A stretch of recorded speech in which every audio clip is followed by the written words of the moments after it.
안녕하세요. 중간계TV 신병철입니다. 중간계TV는 240만 소상공인 사장님들의 실질적인 사업 성과, 비즈니스 역량 강화를 도와드리는 것을 목표로 하고 있습니다.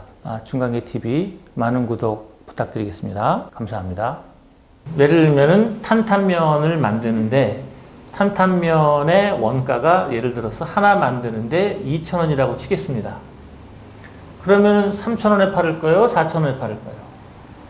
매우 모호하지죠? 가격을 정하는 방식은 크게 두 가지가 있어요. 크게 두 가지가.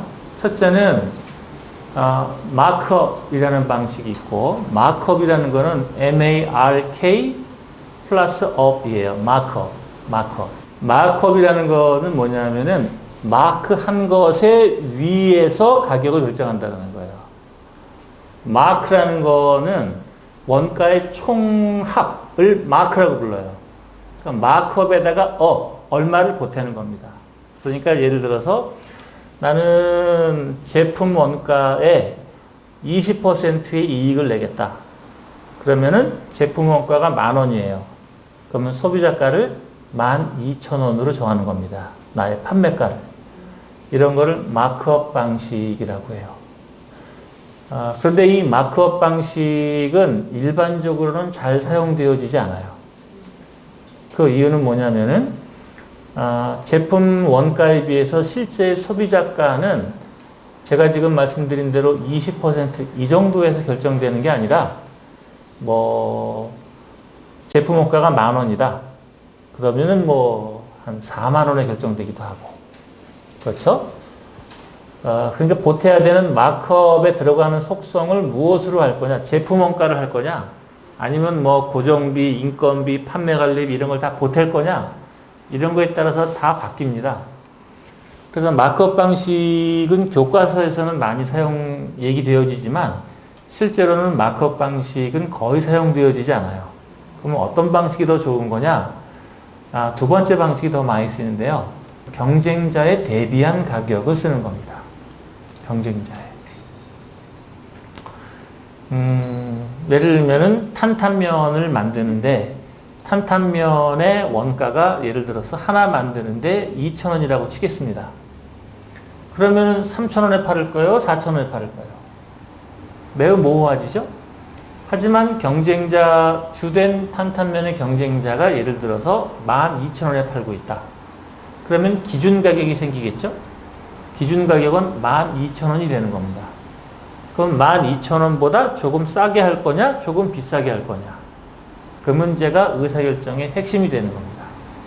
조금 비싸게 해주려면은 가격은 좀 비싸지만 혜택은 더 많이 넣어야겠죠.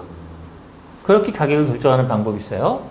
또 하나는 조금 싸게 하려면은 속성은 경쟁자와 비슷하게 내비두고 가격을 좀 낮추면 되겠죠. 그러면 둘 다 가성비가 높아지는 상태에 들어가게 되겠죠. 이때 쓰는 방법이 경쟁관계를 명확하게 해주는 거예요. 경쟁관계. 나는 쟤네랑 경쟁하고 있다. 이거를 보여주는 겁니다. 예를 들어서 현대제철이 철강을 팔아. 그러면은 경쟁자를 누구로 삼아야 돼요? 포항제철을 삼아야 되는 겁니다. 현대제철의 제철은 포항제철, 포스코의 제철과 동일한 품질을 만듭니다. 하지만 가격은 10% 저렴합니다. 그렇게 되면 순간적으로 가격 혜택이 이쪽이 높아지겠죠? 그럼 일로 옮겨가게 되는 겁니다. 그게 아니라 포항제철의 제철보다, 포스코의 제철보다 우리 현대제철의 강도와 담금질 정도가 15%나 더 훌륭합니다. 하지만 가격은 5% 높습니다. 품질은 15% 높고 가격은 5% 높아. 그래도 역시 우리께 더 유리해 보일 수가 있겠죠. 그것의 정도를 정하는 겁니다. 이게 크게 두 가지 방식이 있어요. 마크업 방식, 원가에 제조 원가, 판매 원가, 유통 원가 이런 것을 보태서 그 위에 15%인지 20%인지 50%인지 보태서 가격을 정하는 방식이 있고, 또 하나는 경쟁자에 대비해서 하는 방법이 있습니다. 이 두 가지가 기본이에요. 이게 아니라 시장에 경쟁자가 없는 경우는 어떡하냐? 그런 문제가 있겠죠? 처음 나오는 제품인 경우, 아이폰 같은 경우, 아이폰은 처음 나오는 거잖아요. 그 전까지는 전부 이렇게 벽돌폰, 이런 폴더폰 이런 거 쓰다가 아이폰 이런 게 나오니까 처음 나오는 거잖아요.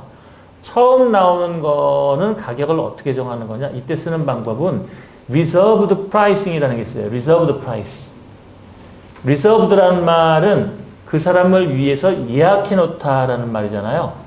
한국말로는 그 사람이 가치를 느낄 만큼 이런 뜻이에요.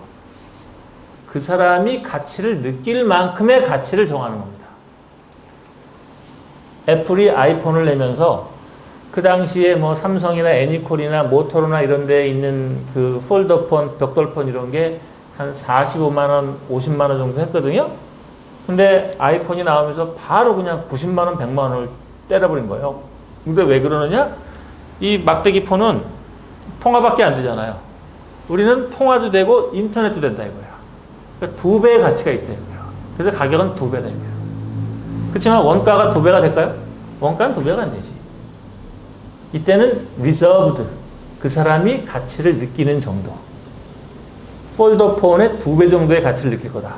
그럼 가격은 2배. 이렇게 하는 겁니다. 현대차 그랜저가 보통 3,500만 원 이 정도밖에 안 했잖아요. 근데 제네시스가 지금은 8천만 원, 9천만 원 이렇게 하는 거잖아요. 이게 뭐예요? 이게 reserved pricing이에요.